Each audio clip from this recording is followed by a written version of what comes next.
Digital dollars are coming, and while some may think the Fed's digital money will solely provide further assistance to those who need the most, financial strategists are highlighting this could be the opportunity central banks needed to generate a new world monetary order and finally trigger the great financial reset.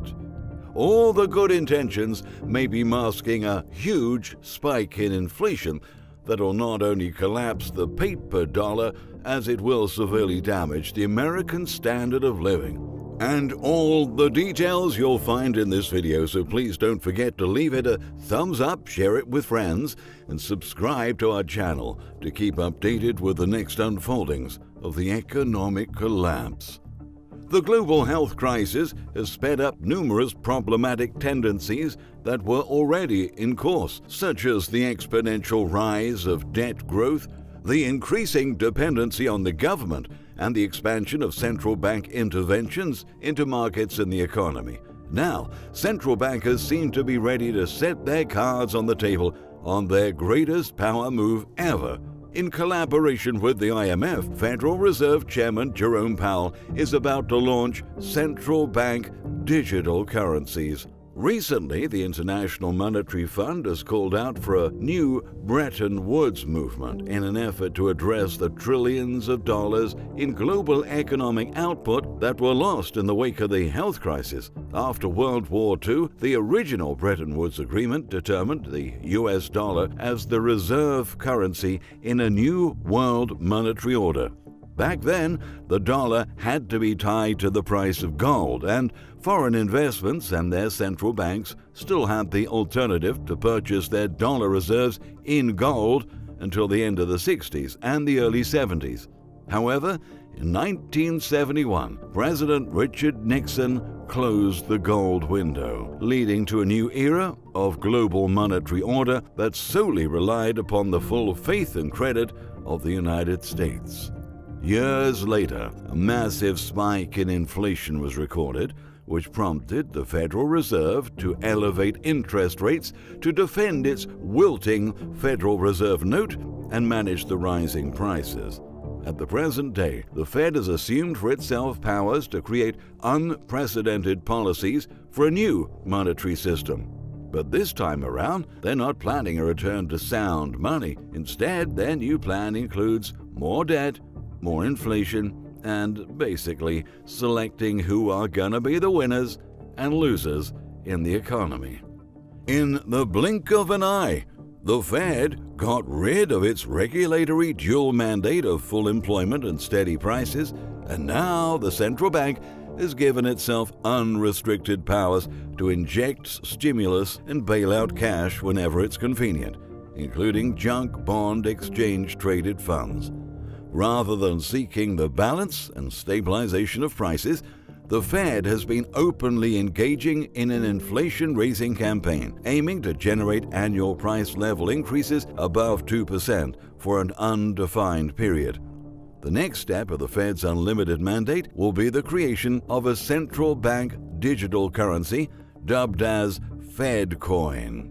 Last month, when participating in an IMF panel on international payments and digital currencies, Chairman Powell complimented the use of electronic payment systems and suggested the possibility of incorporating them into a central bank digital currency regime.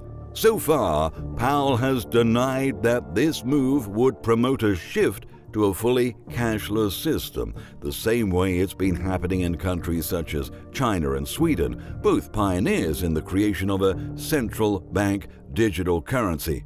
But considering he is compliant with the broader globalist agenda of increasing the role of monetary policy to reshape economic and social outcomes, it isn't impossible that he soon changes his alleged reasoning. Likewise, IMF Managing Director Kristalina Georgieva defends the expansion of monetary tools to deal with every issue under the sun, saying, "We will have a chance to address some persistent problems: low productivity, slow growth, high inequalities, a looming climate crisis. We can do better than build back the pre-pandemic world, we can build forward to a world that's more resilient, more sustainable, and more inclusive. Even though her statement might be elegant and appears to be driven by generous intentions, whenever bankers and politicians give grand statements about a controversial matter, especially one that could supposedly provide so many solutions for current issues, they usually hide the fact that some freedoms might be at stake. According to the president of Money Metals Exchange, Stephen Gleason, under a central bank digital currencies, authorities could impose negative interest rates on all holdings of currency units. They could do so without needing to get anyone to buy negative-yielding bonds or even to deposit money into negative-yielding bank accounts. In simple terms, CBDCs can simply enforce negative interest rates for everyone. That's to say, the Fed would be able to deduct interest from your digital wallet. At the same time, it could provide restaurant owners direct payments for stimulus. The central bank could also charge negative interest rates on savers with large accounts. Moreover, due to its ability to make direct payments, CBDCs would allow central banks to bypass the entire banking system and possibly the SWIFT system as well. In that way, the banking system would become obsolete.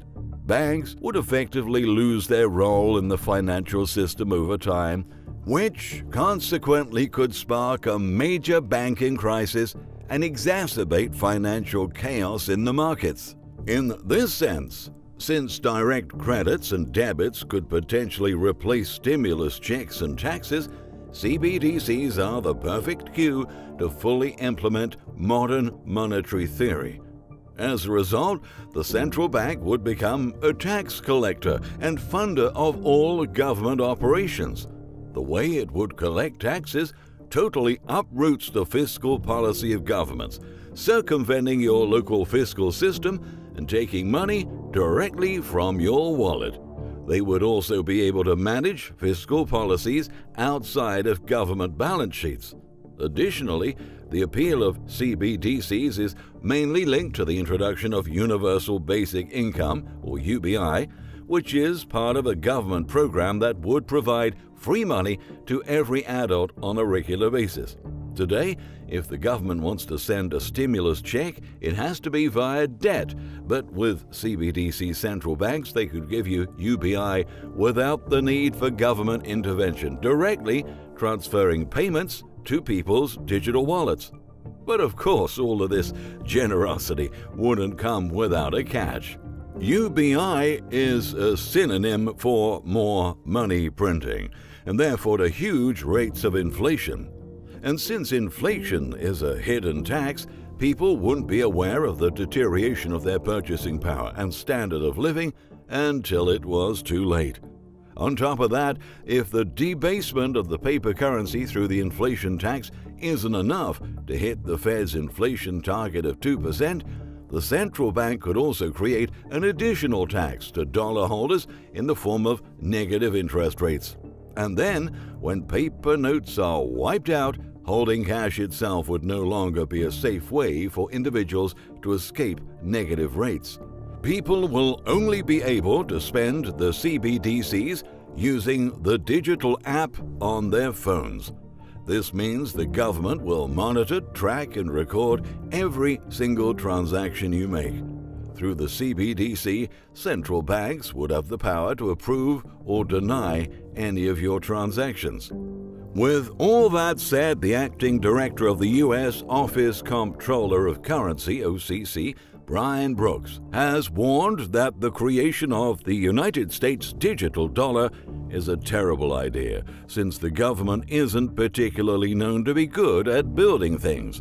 Brooks argues that tech companies, which already have the know-how, are in a better capacity to issue stable digital currencies. He asserts the U.S. government should be focusing on doing what it does best: regulation. During an interview, Brooks disclosed to believe the United States can only thrive when the government allows the private sector to innovate. Conversely, he supports that the U.S. government regulatory agencies should instead be concerned with the protection of investors. To uphold his theory, Brooks refers to the phenomenal growth of stable coins in the past few months. As he states, if you look at the growth of the major stable coin, the USDT, you see it's been doubling in market capitalization every 60 days for the past 4, 5 to 6 months. This kind of growth is astounding. Thereby, rather than competing with private innovators, Brooks recommends the U.S. government to focus on putting audit and consumer disclosure rates so that the market can have confidence that the money is there. Brooks outlines that giving private companies permission to issue stable coins would not reduce the effectiveness of the monetary policy, since any such tokens issuance is backed by dollars that are in circulation. Just like Circle and Coinbase have issued a stablecoin and not the Federal Reserve, still, that stablecoin is issued with the promise that it is redeemable for $1, adding that stablecoins issued by private tech companies cannot be more than the circulating supply, because you cannot sell the stablecoin unless someone gives you the dollar. Taking into account that all dollars in circulation are issued by the Fed, and their ulterior motive regarding the creation of a digital dollar is interconnected with the complete obliteration of paper money, the Fed coin will not be backed up by real dollars, which means it will not be seen as a stable, reliable currency. Plus, if their only goal is to hand direct payments to the less fortunate, why couldn't they support a company who are specialized in doing so far better than creating a currency from scratch, having no previous experience at it, and most importantly, not properly addressing how surveillance would work? At this point, there's only so much we can find out. Meanwhile, as the OCC acting chief laments how the U.S. has been slow to embrace digital currencies, Powell has recently maintained that the United States is not very concerned about being the first to issue a central bank digital currency. Instead, he claimed it prefers getting it right the first time. However, mentioning the EU's release of a stablecoin framework, as well as China's distribution of the eRMB, Brooks points out that other countries are seeing crypto and stablecoins in particular as a strategic advantage, and the US has not figured that out yet. Sooner or later, every currency is going to be digitized. China, which has been working on a digital currency for several years, is now actively piloting the technology in Shenzhen, keeping in mind that 70% of global business is transacted by dollars, but the US represents only 20% of the global economy, and that China is over 2 years ahead of the Fed and ECB in the CBDC's race. If the Chinese government manages to digitize their currency before everybody else, the yuan will become more accessible worldwide than the dollar. If the Fed shot backfires, this will be an opportunity for China to become the leading superpower in the world. All of these factors play an essential role in the Great Financial Reset. Don't be mistaken. The Fed's digital dollars represent a warning sign that the current fiat system is going to be crashing down soon, and the new norm will be digital money, digital socializing, complete public tracking, with total ostracism of those who don't comply. After the IMF statement and the most recent developments, the author of The Big Reset, Willem Middelkoop, has reminded his followers on Twitter about the 6th chapter of his book, which describes how the shaky status of the US dollar as the international reserve currency will permit a new global currency setup to be conceived. Considering it will change the whole world's economic system to one in which the 1% elite will have 100% control, central planners know the only way to plan a reset is to do it in total secrecy, he said. Some time ago, a study published by the financial journalists Pam and Russ Martins found substantial financial manipulation. The Martins revealed that the Federal Reserve injected a cumulative $9 trillion to trading houses on Wall Street from September 17, 2019 through March of this year, stressing that the Fed alleges to be protected by a so-called executive order, which allows them to keep the stimulus funding secret. Coincidence? Tinfoil theory? When it comes to our institutions, we can't afford to be naive. In any case, as this narrative still has miles to go on, analysts are alerting that the best way to keep your wealth safe is to return to hard money. Gold and silver are surging to an all-time high, indicating that precious metals could be the ultimate hedge against the New World Monetary Order. In short, as Gleason perfectly summed up, under a monetary order where electronic digits representing currency can be created out of thin air in unlimited quantities, the best hedge is the opposite: tangible, scarce, untraceable wealth held off the financial grid.